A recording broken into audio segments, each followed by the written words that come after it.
I already think that there might be something that happens because Bronson Reed is the most random person that could be on the Team Bloodline 2.0. I feel like dude ain't making it to this match. He is of Samoan descent. Just saying. That's fine. It's kosher.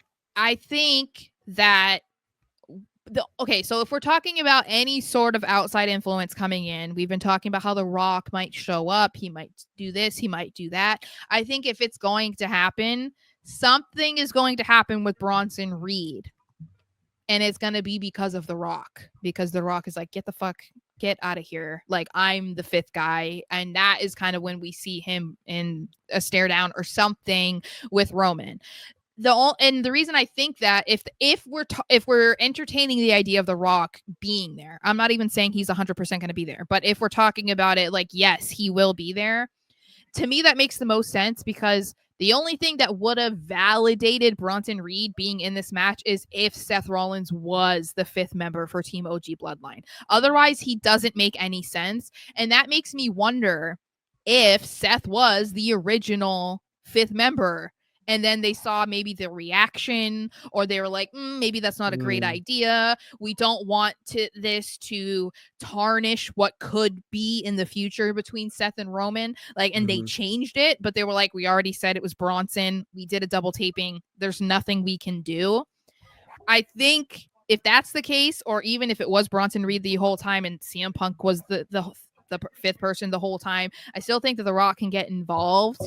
But I think we're going to see the sacrificial lamb be Bronson because it doesn't make sense for anyone else to be the sacrificial lamb. I don't think Punk either would agree to be like that guy, especially to The Rock.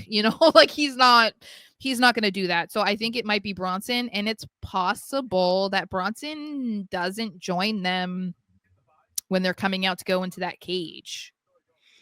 So it's like, is Bronson going to show up?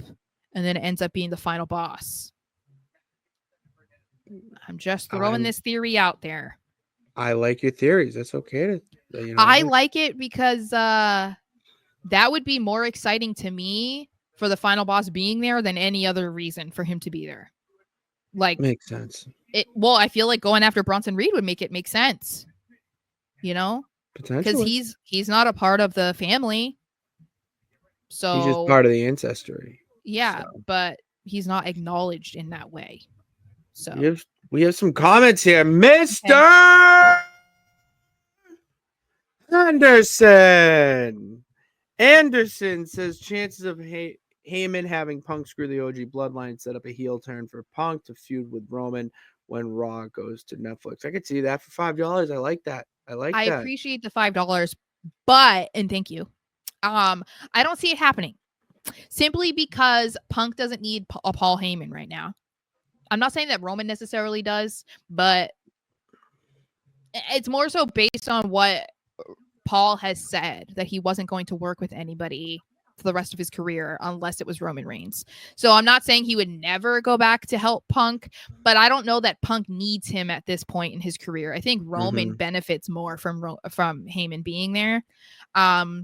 I also don't think, Roman is going to be going to Raw, but Roman's not going to be traded to Raw or like stranded on Raw. You know what I mean? So I don't know if they want to do that. And I don't know if they want to do Roman versus Punk like in the months leading up to Mania. That's what I keep thinking about when we're talking about like hypothetical situations that could happen from the Raw going to Netflix and beyond.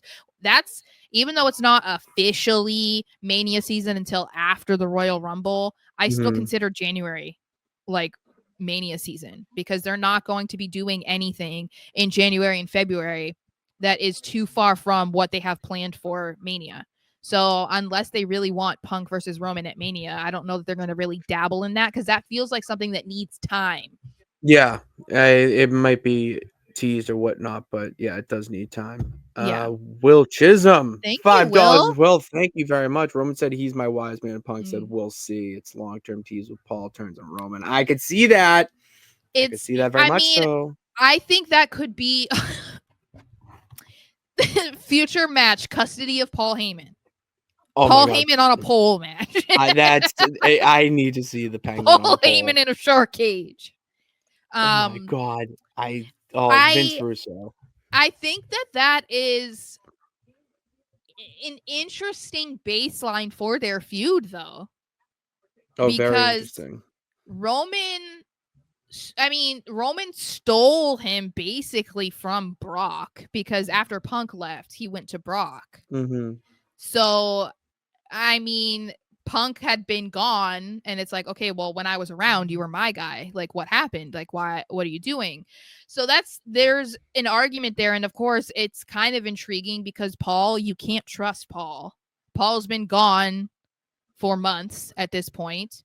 And we haven't seen any sort of development between him and Roman yet. So the trust level there is a little shaky, I would say.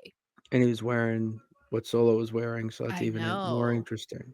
I know, it was very interesting because he didn't come out in a suit. I was like, and he was very tan. I was like, wait, are you a part of the bloodline? Are you a Samoan too? Is that what we're doing? He's gonna come out with like a tribal tattoo, and it's like, what? I don't know.